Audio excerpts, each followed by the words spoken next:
All right, hello, and welcome back to another fun-filled episode of the Hammercast. I'm your host, Alex, the Hebrew Hammer Salkin, and joining me today is Dave Daglow, a fellow Midwesterner, I believe from Michigan. Is that correct? Yep.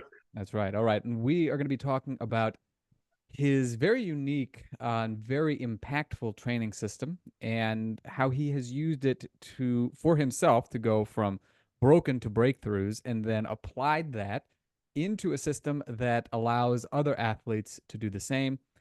He has worked with everyone from student athletes to professional athletes, and I'm not going to give away exactly who he's worked with, but I will let him tell you that. But there are some names that you will certainly recognize, and I think the thing that you're going to be most intrigued about is his very avant-garde approach. And my assumption is that if you followed me long enough, you're probably tired of the sort of traditional, sort of boring, played out approach to training, and you want something that's really effective and really works. And Dave's got it. So we're going to talk all about that momentarily. And I'm also going to remind my dear viewers and listeners and consumers of my Wolverine's purr of a voice.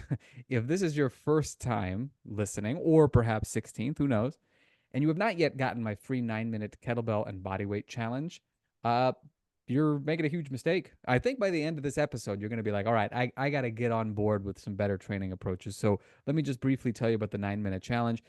As the name would imply, it's only 9 minutes long, and it's designed around the natural movements of the body, specifically the gait pattern. So, with movements like crawling, loaded carries, or simply walking with weights, you can do a lot to help get your body to move the way that it was made, not the way that it has decayed. And all you have to do to go get it is go to 9minutechallenge.com. That is the number 9minutechallenge.com, and it is all yours. So, without further ado, Dave, welcome to the show. Thank you. Thanks for having me. We got a chance to meet up really kind of by chance. I was just in LA for a night on my way back from teaching some seminars in Australia, and a mutual friend of ours was like, "Oh, you got to meet Dave, and Dave, you got to meet Alex." And I Yeah. really enjoyed our conversation. And I remember specifically, I was quite tired. Intercontinental travel will do that to you. But I was very intrigued by your approach. And I remember thinking, as we were talking, I was like, I don't want to end it too quickly. I want to hear more. And I thought, well, you know what? If I want to hear more, there are probably a lot of other people who are going to want to hear more. And the thing that really impressed me the most was just how much you overcame and how you kind of had to rewrite the script Mhm. in order to be able to overcome some of the injuries that you got, injuries that for most people are just career ending. And Mhm. you didn't simply will your way through it. You created a path that allowed you to charge boldly forward, and that is applicable to others as well. So give us a little bit of your origin story, your background as an athlete, some of the trials and tribulations that you went through, and then how you were able to use those to lead you to triumph. Love it. You kind of set me up there for with a good. Um, so really, I was young and I was given a gift athletically. I mean, I played baseball, football, basketball, and it all came easily. It was the term I like. It's effortless. Effortless is what you watch when you're watching some of these amazing athletes. And then one day, so in fact, at 10 years old, I had a Detroit Tigers baseball scout say, just remember me when you make it. And it really never dawned on me that I wouldn't. I had all of these huge schemes to help people. I had this whole plan of how I was going to build out the inner cities and help this when I was 10. And so, I mean, as much as I expected to play professional sports, I also had just as much intention of wanting to help those that couldn't help themselves. And then all of a sudden at 12, I blew out my knee, completely blew it out, just MCL, ACL tear. I was a late bloomer, so they couldn't even repair the knee till I was 17. So basically, I was having to learn movement on my own. It was a re-education without knowing anything about the body. And then, my body didn't like that. I mean, I kept on just trying. I mean, like I would go to a physical therapist, and they asked me to do 10, I would do 40. I was the guy now that wasn't effortless. I was the guy that worked hard. And so those two worlds, I'll come back around to that, but basically I started breaking the rules that I now teach today. As I got to college, I lost all of my big Division I scholarships. I ended up at an NAIA school. I willed my way to All-American my sophomore year. I didn't play my junior year. Like, I was that broken. So knee, now was back pain, sciatic pain, burning in my foot, no sleep. I'd later obliterate my shoulder snowboarding, which kind of was the trifecta. My whole right side of my body was just it was injured. And so I was sitting there, my aha moment, I was at two doctors. I'm going to the best. We all need to believe that we're in good hands. We all want to believe that, well, if I just try acupuncture, well, I found a lot of help from yoga. I lost some weight. We're always looking for that path to fix our pain, but we want to play. We want to be able to move. We want to be able to feel free in our bodies. And so, I basically was going to two doctors. I went from physiotherapy. They told me my back was tight. And so I had herniated discs. They told me all the problems I had. And then that day I left physical therapy where we were working on my core strength. And I think a lot of your viewers will be able to relate to, we're working on core strength. And a lot of people, sometimes it will help their back out a little bit. But a lot of times it will actually go the opposite way and it will make it worse. So why is the same core exercises work for some and not for others? And so I'm sitting there thinking, why am I falling through the cracks? And I went to the surgeon that day and I was just kind of bemoaning, he was a friend. And I was just kind of bemoaning the fact that, man, it's getting worse. And he's like, oh, here's the pills you've been taking to relax your back for the last 3 months. And I almost walked out again. And I kind of had my light bulb moment. I'm like, you know what? I turned around, like, you don't know what you're doing. And we're friends. So I was like, I just realized you don't say that to a surgeon, but I was like, I'm sorry. I don't even know what I'm talking about. But you gave me a pill to relax my back. But I'm going to you're in charge, doc, and you're sending me to another doctor. He's trying to tighten it. So which one is it? Is it loosen or tighten? Because I can't do both anymore. I just don't see, I'm canceling one out with the other. And he looked at me and said, man, I've never really thought about it that way. And my mind went, like, you've never thought about tight or loose, but you put dye in my back. We've looked at the bulges in my back and my neck. And I just kind of had the idea that, man, we're practicing medicine. The word practicing medicine really popped into my head. And I'm like, and I don't know how, but I don't want to be practiced on anymore. I want to know what I can know. And so I started to continue my journey of movements and really playing around with my own body as far as movements, positions. And I came up with this technique called forced posture. And as I developed that, now I'm studying the body. Now I'm getting National Association of Sports Med certified. I've got the performance and the corrective exercise thing. I've got these certificates that say I'm a trainer. But really what I was doing was looking at the body through what was I designed to do? What muscles would it take for me to reverse this pain? Because somehow the movements got me into pain. There's got to be the opposite movements to get out of it. I don't know. And that's the answer. It was the answer. And so forced posture is the technique. I call it the place where no pain exists. You take a cueing system to kind of counterintuitively get into a position where you use your biggest muscle to leverage against gravity. And once you feel it, you're like, oh, wow, this was nuts. Because when people get into the position, they feel like they're leaning backwards, but they're actually still leaning forward. We really don't understand what posture means, because we first need to understand where we're all supposed to start from. And that's the hardest part, is that that was where, as I started to feel it in my own body, and as I literally reversed pain in my own body, I started saying, man, anybody that can tighten their butt can fix their back. And anybody that can do this can fix a knee. And it started this, it almost feels like a download was in there. Like I had been in such a broken body for so long that I was so attuned to it that I could also feel what wasn't going to work. Mm-hmm. And then the other piece, the biggest piece, I think, was I was watching these athletes through a different scope. I was around athletes. I was watching, how is Michael Jordan scoring 40 points at 40 years old? How is Shaquille O'Neal able to play till he's 39 at 7 feet, 340 pounds? How does Usain Bolt run that fast when you're told not to run upright? You're supposed to have a lean and so like these, I started noticing these patterns or these, I would say traits of really talented, and they were all effortless.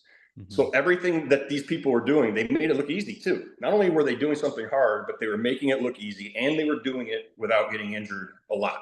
Based on like Michael Jordan did retire because his knees hurt, but it's because he didn't know the design of the body, which is what forced posture is. It's saying, look, there is a universal design to our bodies.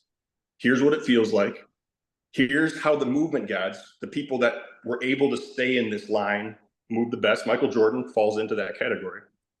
And then if you train towards it, you can learn to play forever. Like this is the design where right now I'm focusing on a running intensive. The only thing I see when I look at an anatomy and physiology chart is an organism meant to run. Mm-hmm. And the cool part, I mean, like and here's some of the really simple examples. If you look at the world record between men and women in the marathon, there's only 11 minutes separating men from women. Mm-hmm. I mean, you teach kind of almost like this evolutionary way of like, if life is, a lot of your stuff is about these movements that we lose as we become more domesticated, Mm-hmm. and so it's kind of the same idea. If we evolved as people that, let's just say that the men ran ahead to hunt, well, the women are right behind, and we're not getting separated by much because Mm-hmm. we were designed to do this. And obviously, if somebody gets hurt and they can't run, they're the weak link, they're out. So to me, we evolved as running people that needed to move from A to B. Mm-hmm. Well, the problem that I've seen is that we have, I'll back up. So we needed a universal protocol for people, because if 8 billion people on this planet now, they all have the same name muscles, right? We all have elbows, knees, the same muscles attaching to those knees. Technically, at a physiological level, we're all the same. Yeah. But where we go on a different path, there's 8 billion different paths, and I ask everybody, who taught you to walk, Alex? Yeah, nobody. Nobody, right? You did. Mm-hmm. And I ask people that are injured, did you learn how to walk right? And they're like, I'm like, you wouldn't know. There's no blueprint. There's no blueprint to take something broken unless there's a breakthrough. Yeah. And so that's where, like I found our talk really interesting, was because you're talking about returning to these more primal movements. Yeah. And using muscles that we don't necessarily use in the day. And my theory is it's the exact same thing. If life is going to pull us forward, it's out in front of us, there's all these muscles that are working all the time, then we're all basically succumbing to this muscular pull and gravitational pull towards forward. Yeah. So what would be the logical way to reverse that? Well, the word backwards would come up, and yet, well, who's felt backwards? And so that's really what forced posture is it's really getting people to say, wow, these are muscles that I didn't even know were in my body. Yeah. And so and the interesting thing as far as athletes, because in some ways we didn't scale this right. We thought if we did this at the highest level of athletics, people would be like, wow. And then our name would spread like wildfire. Like we'd change sports medicine. In fact, I have the guy that runs the third largest sports medicine group is in LA here. And he was going to get back surgery, and in 3 days, so he was an 800-meter All-American. I won't say the doctor's name, but I mean, he was a 800-meter All-American at UCLA, and he thought he was getting his 4th back surgery because of running. And it ended up being that running in 3 days with him, and his testimony will say it on my website, that that he canceled his surgery, and he did movements that he hadn't done for years in 3 days.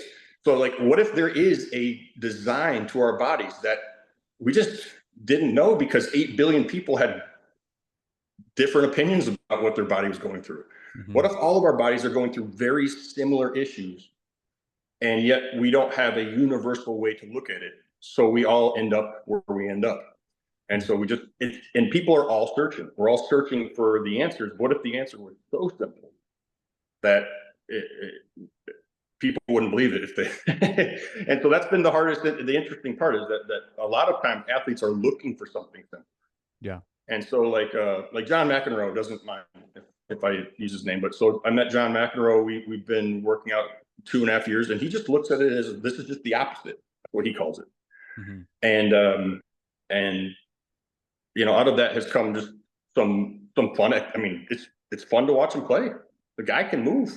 Yeah. And he had kind of like, in his mind, well, I'm getting older. There's inevitable issues that happen when you get older. And I challenge that.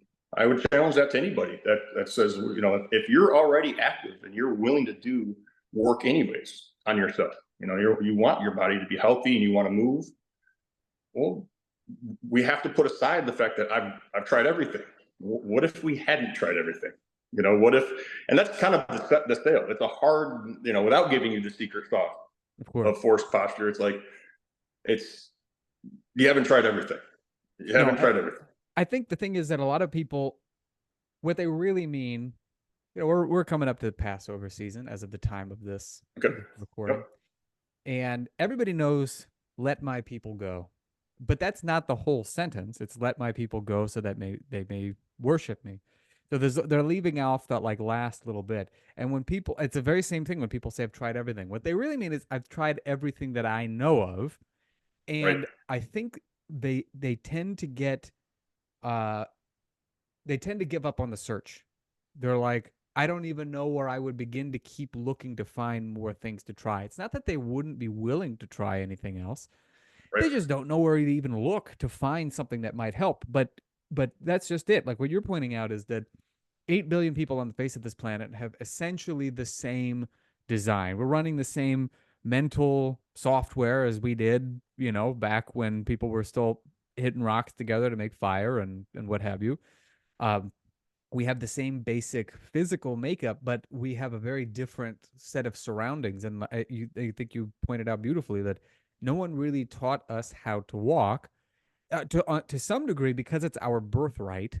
We just figure it out on our own. But there is also something to be said about the stuff that happens after that. Like we get our feet crammed into shoes that disconnect us from the earth, that disconnect us from all the mechanoreceptors in our feet, that don't allow us to really get really true solid integration with everything going on with our lower bodies, and then everything that happens upstream from that. Same thing. We sit all the time. We're doing stuff with. I don't think of the body as a machine per se, but let's just use that as an analogy with a machine that was designed to do a wide array of other things that we don't do. And in my opinion, is the most incredible and intricate organism on the face of the planet, the most adaptable, the most incredible. Yeah, you're right. It's like a lot of people take for granted. All right, we figured it out, but then we didn't put ourselves in an environment to keep figuring things out and to keep refining and to keep optimizing. And it sounds like that's what your system aims to do. It really is meant to. Well, I mean, coming back to, I think what you just said about we only know what we know. Yeah. And I think that you get far enough down a road and you start to just accept. You have to. You can't keep hoping in something. And, like you do 100 times and maybe it's the 101st time that it's something actually, there's the breakthrough. Yeah. Right. And that's probably one of the biggest issues, is that I think that you said that we're mentally the same. I might be misconstruing what you're saying, but I think that that's where we are actually unique, is that we all feel things differently. Yeah. Like some people are much more emotional than others, sensitive, like but as far as the movements that are supposed, what each muscle is capable of doing, Hmm. we're very much the same. So I'd say physiologically we are more alike. Mentally, it's tough to get anybody on the same page. Hmm. And so and that's what force posture is. Everybody uses the same muscles to get into their biggest structures, their hips and their arches of their feet. So what we're talking about is very similar. You know, you cram our shoes into like the feet are very important. I love. So I was working with the winningest the um, I'm working with a tennis player that he's he had won 10 Grand Slams up until 32. So basically his prime. Yeah. And then we met. He was injured. He learned some of these concepts, and he's won 14 from 32 to 35 now, or 36. Wow. So I mean, like, what did he get that much better? You know, physically, or did tennis get that much worse? And what's interesting in it is that like I was showing him how to use feet in order to use big muscles. Where do you rotate on your foot? It's here. You know, like he asked me, why would I hire you? You've never even played tennis. And I was like, well, because I'm going to show you how to use the muscles you didn't even know you didn't know how to use. And he looked at me and, you're hired. You know, I mean, like people want to know what that means, what that feels like. And I think that we were at our first tournament, and I said, "Okay, take off your shoes. We're gonna run the treadmill and just get our feet warmed up." And he he kind of looked at me all the time, like, "Oh, we don't, Dave. This is the hardest sport in the world on feet. You know, so 4 hours of cutting and running and stopping, and starting." And I was like, "Yeah." I said, "Is running? I mean, is tennis hard on feet, or do tennis players not train their feet to take a beating?" And he kind of was like, "Take off his shoes," and he ran on the treadmill. So it's Yeah. you're really combating a lot of already preconceived, right, your different mental way of looking at something. Hmm. And then you're saying, let's bring it back to, wait, what are we designed to do?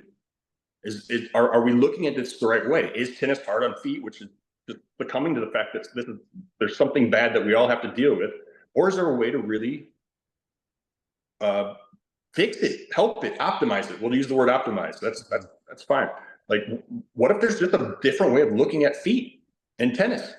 And so as you start, I'm not going to teach you how to hold a tennis racket. I'm not going to teach you how to look at the court and make a game plan. I'm going to show you how to use your body. Yeah. I'm going to show you how to use your biggest muscles. And the only way I've seen is to get them to feel it.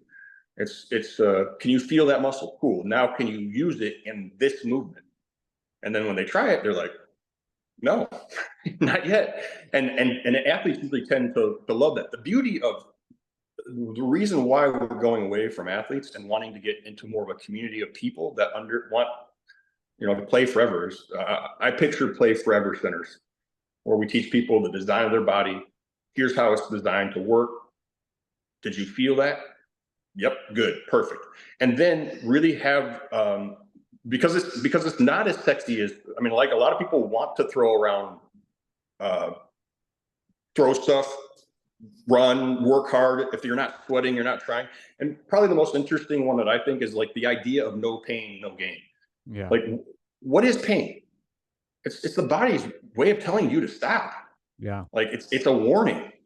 And yet we are like, if you don't put passion, you don't really want it. Yeah. And what I've noticed is that's actually not how really great athletics works. When I've watched athletics, it looks like they didn't even try. Big time. Forget wanting it. They didn't even try. It was like they could have taken it or left it. They didn't. They just did it, and Yeah. they made it look easy, and we were entertained. Yeah. I've heard it said that mastery is, even if you can't exactly define it, you can identify it. And it's basically that whatever a person is doing, it's aesthetically pleasing to the person who's viewing it. And it also looks as though the person who is engaging in it is like what you said. It's like it's effortless.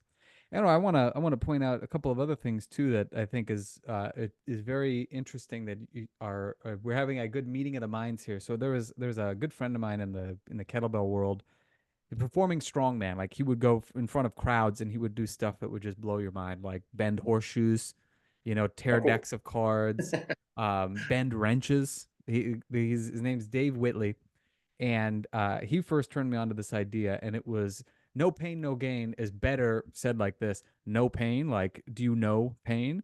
No gain. You will have no gain. Oh, Versus, ENOW. yeah, no pain, like you have no pain. Now you can no gain.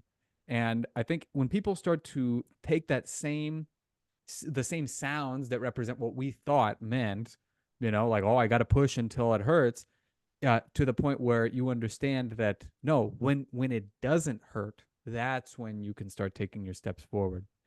And the other thing that occurs to me too, based off of some of the stuff that you've said, is I think the intrepid listener will catch this, but others may miss it.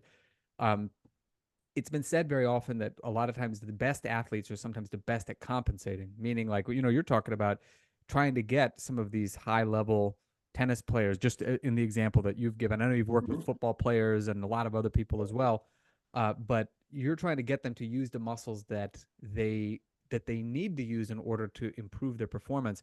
And they've already, in many cases, gotten to an absolutely elite level Yep. not using those muscles, which doesn't prove that you don't need them, but rather Right.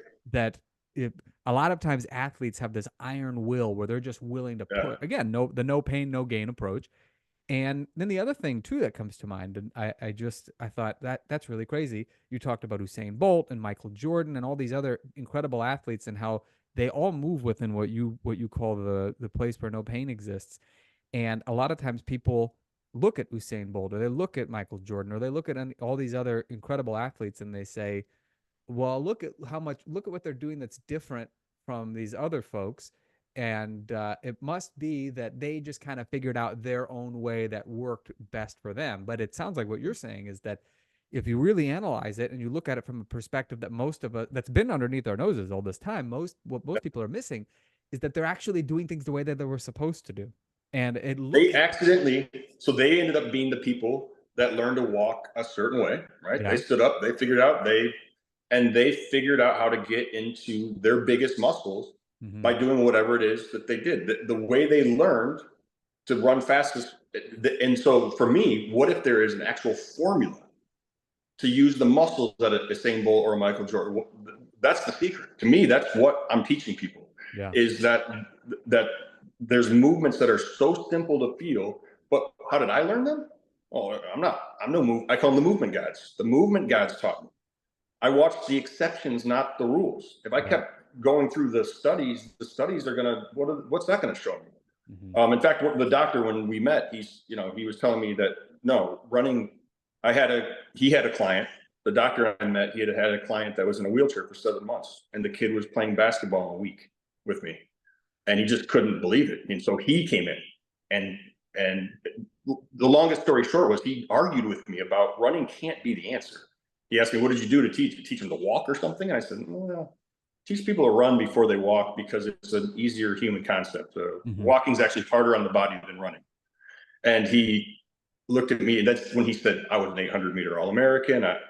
Blah, blah, blah." He gave me all of the credentials. And then he was like, "We just did a study at Stanford, and we did 300 MRIs, and 150 people jogged, and 150 people did HIIT training.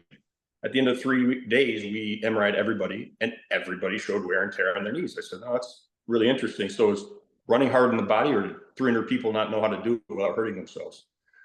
And he's just like, he got more. He kept going. He's like, "No, this is global. There's so much data and academia and research and technology, and like basically everything is showing that running's hard in the body." And I just nodded my head, and I'm like, "So is running hard in the body, or has the world never known how to look at running?" And he's like, "Are you saying everybody's wrong?" And he'd already told me he was getting a back surgery in 10 days. And I was like, "You better pray to God they are, because if they're right, you're getting that back surgery." And that's when I think he realized I was saying to him, and he looked at me, he's like, "You think you can fix me? Like, can you tighten your butt?" And he was like, "Yeah." I'm like, "I know I can." And we ran sprints on the third day, and he canceled his back surgery, and he was pain free. And so to me, it's like but these things are learned from me. I learned from, in fact, I have this really cool video showing how Usain Bolt actually trained himself out of his ability Hmm. and why he tore his hamstring. There's like, what if injuries had simple rules to them? What if they actually had, and it was all positional and the way you looked at it. If you land here, you'll never blow out a knee. If you land here, you got a good chance. If you land here, your hip's gonna get tight, and then your back will get tight. What if you could see yourself like a movement god would see themselves, or an athlete? Athletes see this stuff real quickly. I don't think it's that much harder for anybody else to see and feel their body any differently. Yeah. Because we all have the similar design. Certainly. So that's basically where, to me, it's challenging the fact that like, what if something had just never been invented because nobody had that many injuries to reverse, and then was so stuck on being able to play forever that they took that broken situation and had their breakthrough and then followed it through all the way until it attracted major professional athletes. And yet what he was teaching the athletes, he would rather teach to everybody, because the goal was always to grow a community. Yeah. And I've been stuck in this world of flying around the world. I've been to 15 countries with just 10 different athletes. I mean, like, it's been a lot, but it's time to start sharing the idea that your broken story has a different story. Yeah. And it involves a lot more play. It involves a lot more activity, stuff that you probably had written off years ago.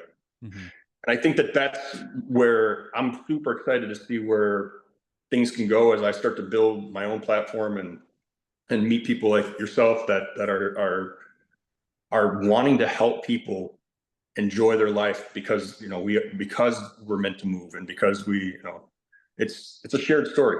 We're all in it together. Yeah, and I think too that a lot of times people have the tendency to think, well, athletes are just different. Maybe that worked for him or that worked for her, but it's not going to work for me. And it's like, there are some things 100%. about that's right, because you're like, hey, look, you've had a different path through life, you've had a different experience, you've got different mileage and wear and tear, but you've still got 2 legs, 2 arms, trunk, There you go. head, So, well, I would actually, can I challenge that also too? Of course. Like, athletes create, the whole idea of force posture is to create different tensions. You create tension. The whole concept is create this tension in your body. Now create this one. Now create this one. Now create this one. Those tensions now turned on are fighting all the tensions that life created in you. Yeah. So we're going to de-life ourselves. We're going to reverse things by creating different tensions in our body. If you think about it this way, it's actually more hopeful. A professional athlete's tensions are extreme. So overcoming their muscle imbalances it's far more challenging than it is to take somebody who just wants to be a weekend warrior, just wants to be like, I just want to be able I want to be able to jog instead of walk. I don't want to, like, what's your goal? Your design holds all the potential. It's just, what's your tensions? What's the tension in your body? How bad is that? And then once people realize, oh, this is doable. It's so much more doable. That's why a kid that was in a wheelchair for 7 months was able to run in a week, because he'd been so depleted of tension, so much atrophy. We just needed to turn on some big muscles, and that kid was running. Yeah. And so it's actually super exciting, because when you start to work with people that are like, oh, he's been working with these people. I'm like, no, don't be intimidated by that. Like, in fact, they're difficult people to work with. You're going to appreciate this more than them in a lot of ways, because they're going to be like, because they just will. People will. I have a guy going to his 11th year. His name's Kyle Vanoy. He's with the Baltimore Ravens this year, and I met him his 2nd year, and he was done. Bulging disc in the back. You can see that testimony on my website too. He's just like, yeah, I was done. It would have been his 2nd year of injury straight. So he would have missed his 2nd year completely. He missed his 1st year with a hernia and another injury we could have fixed easily. And in 6 days, he was back on the field with no pain. If you look at things like that, like, the team didn't believe it. So what does the team think? You took 6 days off because you're not a tough enough player. You're not willing to go through enough pain to do what it takes to be a professional athlete. Yeah. And so he got traded to the New England Patriots, was able to have 2 Super Bowl wins. Like, a lot of the things that you're seeing in the world, what I've noticed about athletes, and this will hit home, is like, because there's so many stories like this, but training ends up becoming the problem for a lot of people that are just active. Like, how many people get hurt just training? Yeah. It's a lot. And so if training is not the answer and not moving is not an option either, like what do you do? I had a client come today. He's like, they told me that my back, I need surgery. It's a really huge bulge in my back. I'm like, okay. And I was like, so what are the other options? They said, or I can deal with it. I was like, or do physiotherapy, but I've already done that. You know, and so it was like, so that's really it. I mean, like either optimize or get the surgery. I mean, those aren't options. Hmm. You're living with pain or completely change the design of your body with a surgery. That man, that's try the design before you go get in a surgery. And you know, and that's really what I think I do it for people is there's so much potential in this simple design of the body that I've created, and it's so force posture is really kind of my attempt, and I think it really could become scientific that there is a universal design to our body, and it runs to this idea of force posture, Hmm. and that we haven't even begun to understand what we evolutionarily could be because we keep studying people that are in a world of compromise.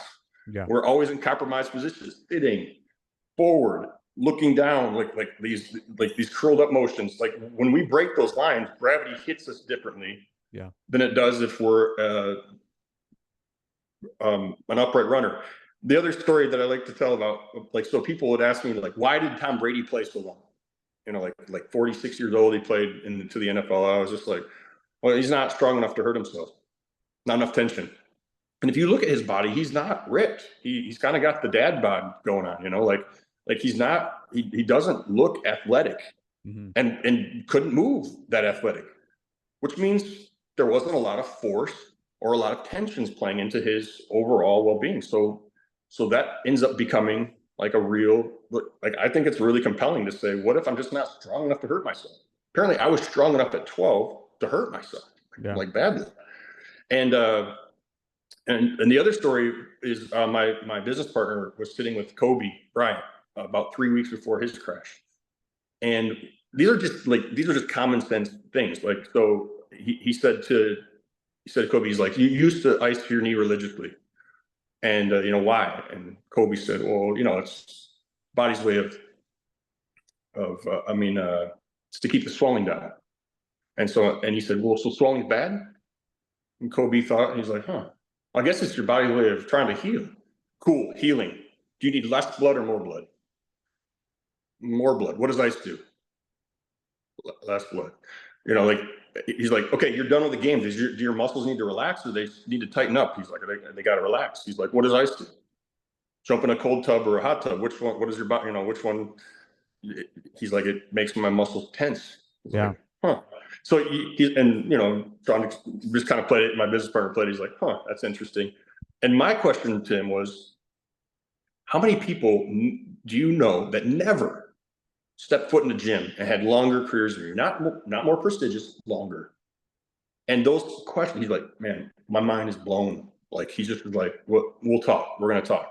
And then obviously the crash happened. So I mean, we've had these situations where like there could be some really great partnerships. There's some really great stories, but at the end of the day, the only person that can really tell my story is me. Yeah. And I think that, but what I really want is for people to realize my story is your story, and that you know this thing that I came up with was for me, but because we're so similar, it will work for you. And that's kind of the biggest breakthrough. It's been an exciting journey. Absolutely. Absolutely. So tell people where they can follow you online. You have a website, as I recall. Mm-hmm. And what is the website so I can put that in the show notes and people can check you out there. It's www.dag.org. So it's www.dag.org. Should be easy. Reminds me, wasn't there a TV show many years ago with David Allen Greer called Dag? I don't know. I know what it means. It's like the poopy part of a butt of a sheep in Australia that they cut off. I didn't know. I always think it was David Allen Greer, Oh, well, there you DAG. go. You But learn something every day. yeah, It's yeah, yeah. he Uh, might have. Maybe he knew what a dag was and was making fun of me. That very well could be. It is very possible. But I encourage people to go check out the website, dag.org. And then also on Instagram, we're at actually it's Dags Daglow, Dagz Daglow, Daglow. So Dags at Dags Daglow. Daglow. Nice. Very nice. Yeah, I encourage people to check it out. You've got a lot of really interesting ideas, and I also think that because so many of them are common sense, and you've had such a long time to be able to not just develop it, but also test it on yourself, test it on people whose paychecks, depend on the efficacy of your training approach. I think it is worthwhile to see, and I hope, wink, wink, nudge, nudge, that you will come out with some courses and programs and other things of that nature for people to be able to do on their own time. I've been watching. I've been looking at your stuff. So yeah, it's been Good. good. Good. We got the wheels turning. That's the important part. I want to, I can't do everything on my own. So I got to try to inspire people like, hey, here's how you can do X, Y, Z. So good. That's awesome. That makes me very happy. Just remember me when you get to the top. Like like the recruiter told you. I'm going to say that as well. Well, Dave, thank you very much for taking the time to chat with me and coming on the podcast. Yeah, man. Thank you so much. So much. Well, I'm looking forward to being in touch more. Likewise. And folks, as always, have fun and happy training.